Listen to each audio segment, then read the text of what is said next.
People say the eyes are the windows to the soul. To me, windows are the eyes to the soul of a home. So why not make those eyes as beautiful as you can?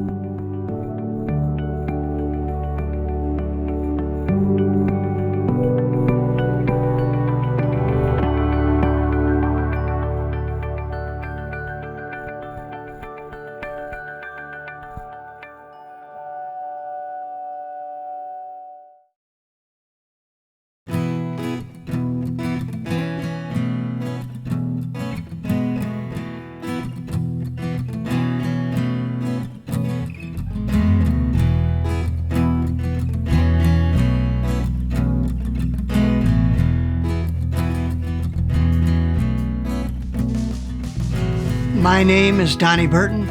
I'm a stained glass artisan.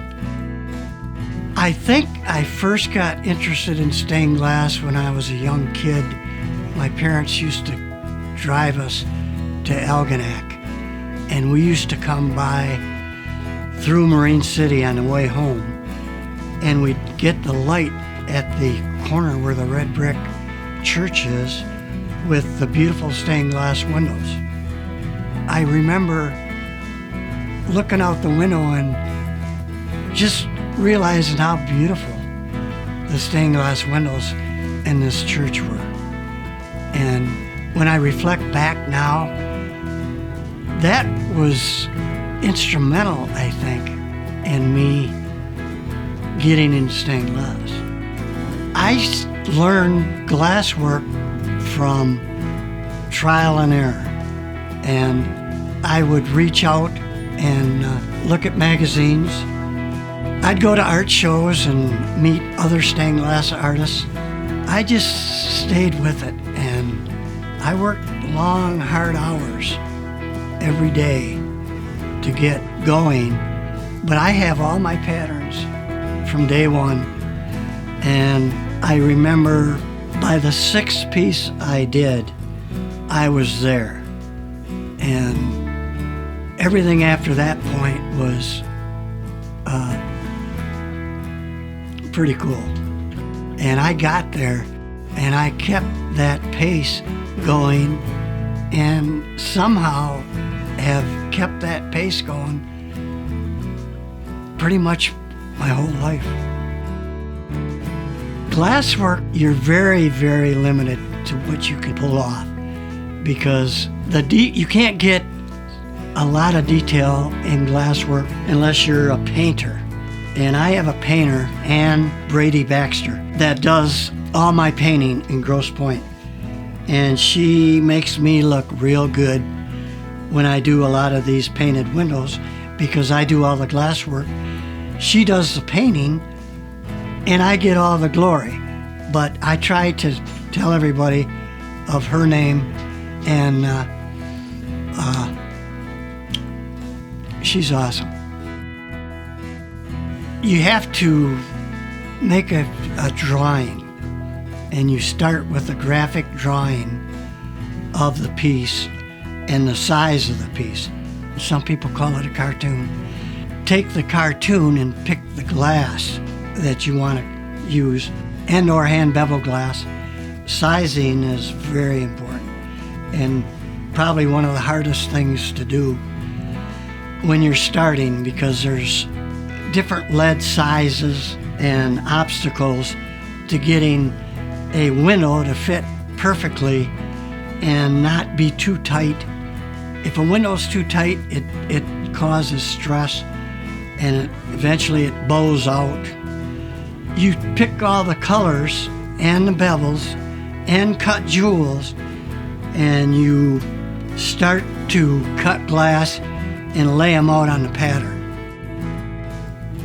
And once you have that done, you have to hand grind it to fit the pattern, because you have to stay within certain limitations on your pattern. Then you lead your windows, solder your windows, hand grout your windows, detail your windows for days, and polish them. And that's pretty much how you do it. Windows dance. That is, I don't use thick glass that's boring, that doesn't have a see-through factor. A lot of cut jewels and a lot of bevels. That's how my studio functions. We go way out of the way to buy glass that has a see-through factor. So when the light hits it, it changes hues. So it gives the customer more bang for their buck. It took me a year to learn how to produce bevel glass, and it's a 5-step process. Hand bevel glass is the cream of the crop. The light from the sun, which makes the hand bevel glass dance, which means the light through the hand bevel creates prisms and blows it all over your floors and walls, and it's beautiful. I mean, there's nothing like it. The early windows, the only way you can tell how old they are is when you take a window apart, you can look at the edges of the glass and see that they're hand grossed because they only had a glass cutter and a pair of breaking pliers. And the windows will have little chips around them, and they're all cut and hand grossed with these pliers. These windows have a shelf life, and like all the churches today that were built around the turn of the century or even prior, we do churches that were done in the 1800s, and the lead is deteriorating. These windows have to be restored or they're just going to get worse and worse. The grout also falls out of the windows because grout is just like a glazing that has a shelf life. That falls out and the windows start to move out. That's why when you look at a window, they start to bend. Well, that's because the lead is too much lead and the grout is falling out. The new lead has tin in it and it makes it much stronger. Also, they do make lead that they call restoration lead, which is harder than normal lead. Stabilization bars are like your engineering structures. They have to be engineered to hold a window together, because once you reach a certain size on a window, you have to stabilize it, or within a year or two, these windows will start failing. So you have to understand that part of it, that's a learning curve, and I've screwed up a couple. And in the old days, they used round stabilization bars with a wire soldered to the back of the lead, and these were twisted around the round bars, and every artist did it different, so you run into a lot of different things when you're restoring these old windows. I like to think my work are windows to the past. All we're doing here is restoring things from the past that were made by artisans and craftspeople. In fact, when something is torn down, it's like, to me, you're insulting the craftsmen that built this place to begin with. Working on a restoration, you're constantly thinking about who built this window and what was their approach, and wonder what his thoughts were while he was building a window. I think the guys that would work on a window would be like I am today, just concentrating on doing the best job that you can do.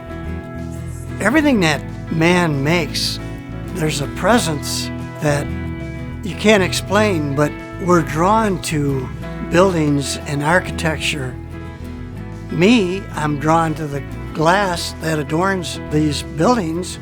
I don't know if this was a calling for preservation when I first started the project, but as the project evolved, I was drawn to older architecture. And the time that goes into designing a building and then finding the craftsmen that build these architectural gems. Today, people are getting back to a lot of the old ways and learning a lot of the old crafts that haven't been available.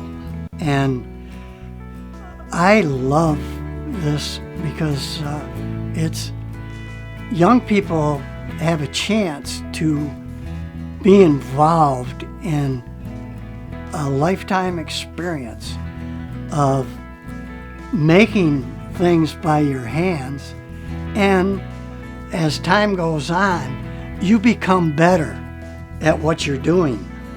And it's just a matter of doing things and creating things and staying with it. You build ideas and you build style and you build craftsmanship and you build just wonderful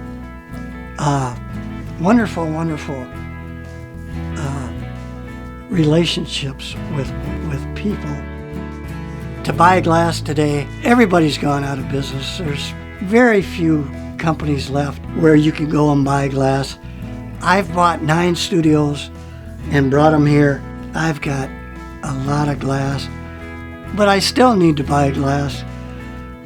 And it's really tough today because these people keep selling these companies. A lot of people don't do glass work, other artists, because it takes too long. It's so time involved. It's a series of events and things you have to do in order, but it's cool. I don't know. I love it.